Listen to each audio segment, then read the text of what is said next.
I'm Polly Bath, and I travel around the country helping schools with managing and intervening with behavior. Today, I'm going to answer a question coming from a middle school teacher. I have a 6th grader who keeps disrupting my history class, so I give her detentions. But I'm not seeing any improvements in her behavior. How do I get better results? You know, detention is such a standard management technique.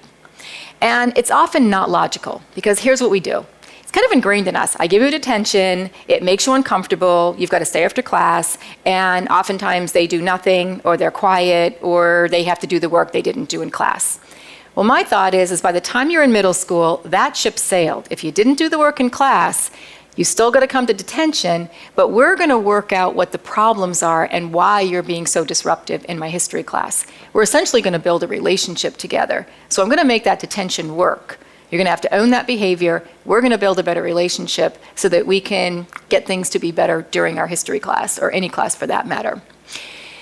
If we don't address the child directly around the behavior during the detention, then we miss the opportunity.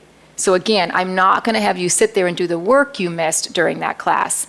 I may troubleshoot with you how you have opportunities to get that work in, but that's on you. We're going to figure out how we're going to fix this problem.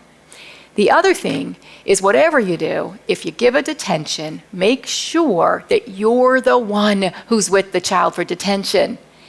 When kids get sent to detention hall or something similar where it's being manned by somebody else, they take attention, they take attendance, you show up for detention, 30 minutes go by, okay guys, you can leave.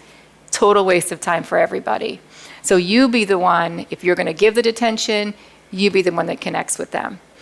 Now, what's going to happen? Sometimes you're going to get that 6th grader that may not show up because they're going to say, what are you going to do about it? Usually, that's when it goes into another level. We notify administration, child did not show up for detention. So administration often will give those office detentions. And office detentions often look like somebody who has duty, detention duty. But the way it works better is, let's say that child shows up for that office level detention. Now, whoever is on duty there or administrator says to that child, thanks for showing up, and then walks them down to you. So now you have control of that detention. 2 things happen there. Kid sees they can't wiggle out of your detention, and the adults are on the same page. And things tend to get a little better. Thanks for watching today. And if you have questions that you might like to see answered in future videos, put those in the comments below.